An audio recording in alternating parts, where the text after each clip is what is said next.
Hello friends, this video on DNF block elements part 12 is brought to you by examfear.com. No more fear from exam. Now we'll study the electronic configuration of these elements.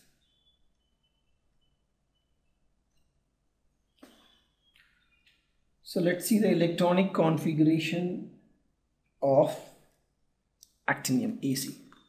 Atomic number is 89. So 89 will start in the series 1s2, 2s2, 2p6, 3s2, then 3p6, 4s2, then we have 3d10, 4p6, we have 5s2, 4d, 5s2, 4d10, and then we have 5p6, 6x2, and then we have 4f14, then we have 5d10, and then we have 6p6, and then we have 7s2, and then we have 5f, and then we have 6d. First, let's see the nearest electron noble gas, 86. Let's count 86. 2, 4, plus 6, 10, 12, 18, 20, 30, 36, 38, 48, plus 6 is 54, 56, plus 70, 80, 86. So this whole thing in the first line is 86, right? And then we have 3 more, right? So 2 will go here, 86, 87, 88, and then the next electron will go to 60 electron. So this will be what? This will be Rn, 7s2, 5f0, 6d1. Now again note this, that after this is Rutherfordium, that is 105. See, after 89, if you take a element with atomic number 90, that in that case, if you see again the same logic, since D has already 1 electron, the energy level of D has increased, the next electron will go to 5f. And then the next 14 electrons will go to 5f orbital, and those are, again if you see, are actinides, and they are not part of the series. The next element here you see is 104, because the next 14 elements goes to f, next 14 electron goes to f orbitals, and so the next 14 elements are f block elements, right? The next d block elements after 89 is 104. There is a gap of 14, and these 14 goes in f orbital because D has 1 electron, so that makes energy level of D higher, and the other electrons goes to f orbital. So this is now Rutherfordium 104, so we'll draw that for that. Rn is my 86, 72, and as I told, this 14 will go here.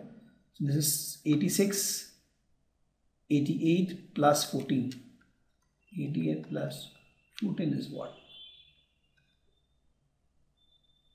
102. So 102 electron is being taken care by this configuration, correct? In the next we have 2 electrons more because it is 104, so 2 electron will go in the 60 orbital, 60. Same thing for my Db, dubanium. So 102 electron is being taken care by this Ru, 7s2, 5f14. This takes care of 102 electron. The next electron, 3 electrons will go here. Okay, same thing from seaborgium, sp 106. 102 electron is being taken care by this configuration, and then we have 4 electrons pending, so 4 electrons will come here. Same thing for borium, 107. 102 electron is being taken care by this, so 5 electron will come here. Okay, same thing, you proceed here. This is done, this is done, borium is done. Then we have hassium 108. So we have hassium 108. So 102 is taken care by Ru, 7s2, 5s14, next gate of 102, then I have 6d. So 102 is taken care by these all, 6 pending, 6 will be in d orbital, right? Same thing from empty, meitnerium, this 109, here again 102 is taken care by these elements, this much, and the remaining 7 will come here, right? Similarly you can write for ds also. There is not much exceptions here, because these are all radioactive elements, they have very short life, and it's difficult to actually see the electronic configurations of visualize the electronic configuration of these elements.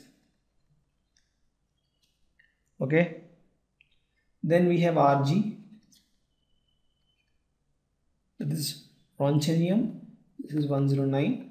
Here you will see that there is a change, 5f14, 6d should have 9 electron, but if there is a transfer of electron from here, this becomes Ru, 7s1, 5f14 and 6d10.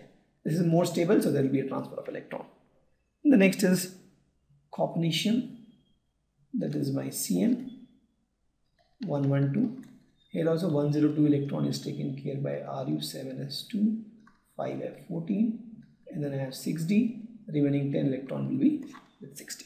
So that is the electronic configuration. Okay, so this is all about electronic configuration of d block elements. Let's take one numerical. On what grounds you can say that scandium, that is atomic number 21, is a transition metal, but zinc atomic number 30 is not a transition metal? Let's write the electronic configuration of these two elements. Scandium atomic number 21, we know that the configuration is Ar 3d1 4s2. We have derived this electronic configuration just now, and the definition of transition metal itself is metal which has incomplete filled d orbital in ground state or oxidized state. Okay, so if we talk about zinc has atomic number 30. The electronic configuration is Ar 3d10 4s2. So just by looking at this, you can see that zinc, at least in this configuration, zinc d orbital is filled. Even if you talk about zinc plus 2, which has atomic number 28, the electronic configuration is this, because from this, from zinc, if you want to make zinc plus 2, if you pull out 2 electrons, the 2 electrons will come out of s orbital. So if you see for zinc and zinc plus 2, that is zinc and zinc oxidized state, in both of these cases the d orbital is completely filled, so it is not transition metal. But if we talk about scandium, in fact the normal or the ground state scandium itself has unfilled d orbital, so it is a transition metal. The next question is, silver has completely filled d orbital in its ground state. How can you say it is a transition metal? So let's talk about silver. If we talk about the silver, we have just seen that the electronic configuration of silver is Ar 4d10 5s1. This is the electronic configuration of silver. But we have seen that silver exists in 2 oxidation states. They are the 2 common oxidation states of silver. If we talk about Ag+, the electronic configuration is 4d10 5s0. This one electron will come out of s orbital. If we talk about Ag2+, the next electron will actually come out of d orbital now. Right? Now if you see in this case, actually the d orbital is partially filled, so it is a transition element. Okay, thank you. Visit examfear.com to watch more videos, attempt free online tests, get free study materials, find tutors and mentors, and much more. Thanks once again.